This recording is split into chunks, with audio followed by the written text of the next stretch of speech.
kita lanjutkan lagi terkait dengan keseimbangan pola hidup berdasarkan teori yin yang. Nah, kemudian kemarin tadi sudah kita bahas terkait dengan kerja maupun istirahat, kemudian terjaga dan tidur. Ada juga makan makanan yang panas dan dingin, makanan yang berlemak, ya diimbangi dengan makanan atau minuman yang meluruhkan lemak atau minyak. Nah, kemudian kita masuk pada berat badan. Jadi pada berat badan.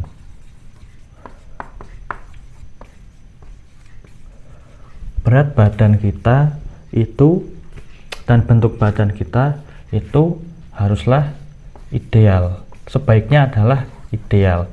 Tidak terlalu kurus maupun tidak terlalu gemuk seperti itu. Nah, harusnya adalah ideal.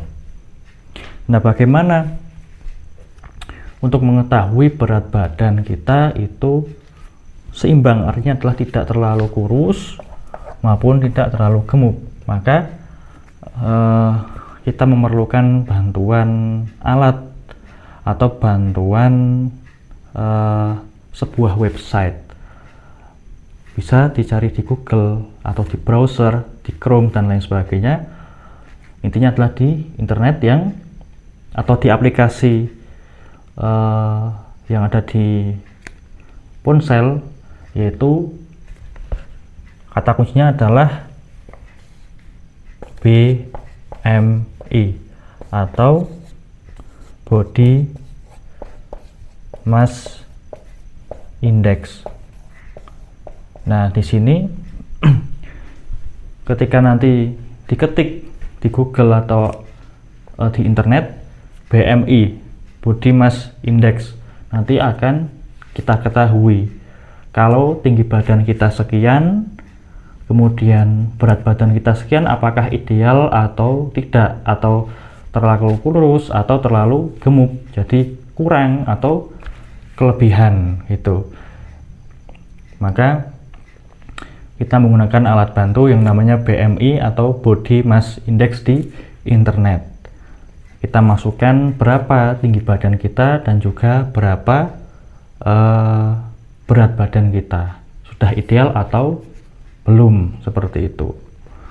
Dan kita usahakan untuk melakukan upaya-upaya supaya berat badan kita itu masuk kategori yang ideal atau kategori yang normal, seperti itu.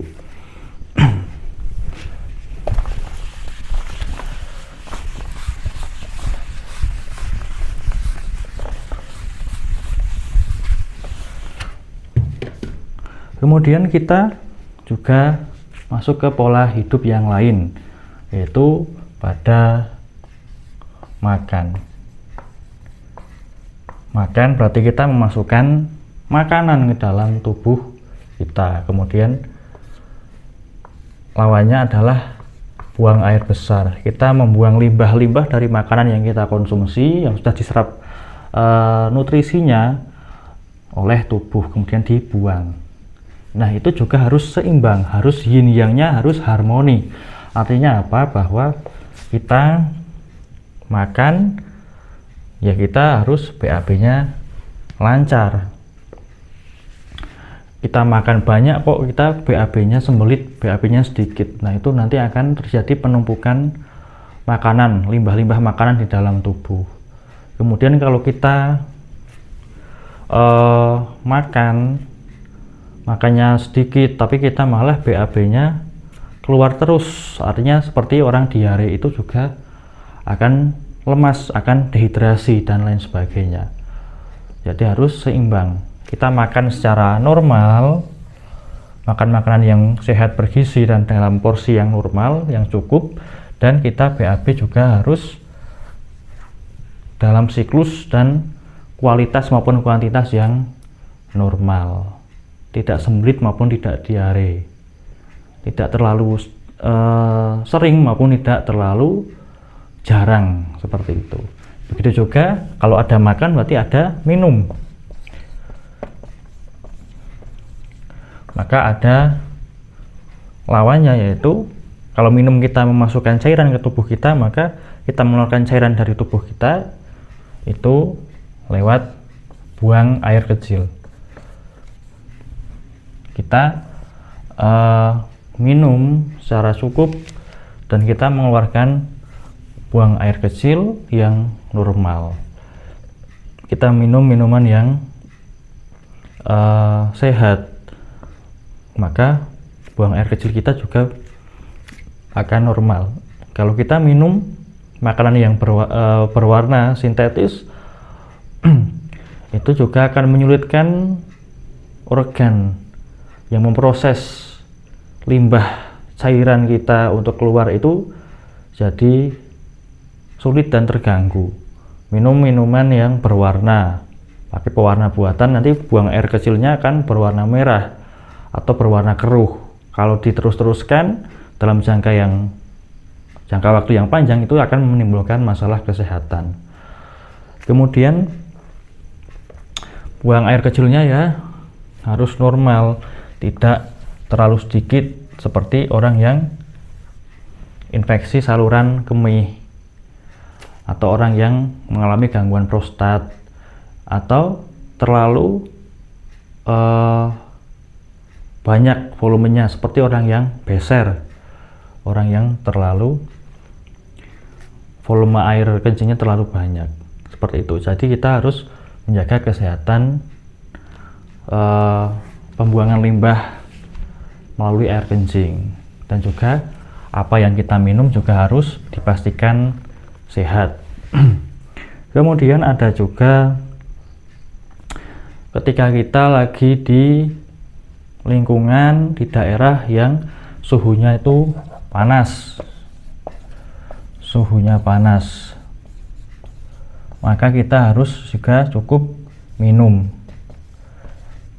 air yang dingin, bukan es tapi yang dingin. Dingin artinya adalah suhu ruangan atau suhu normal.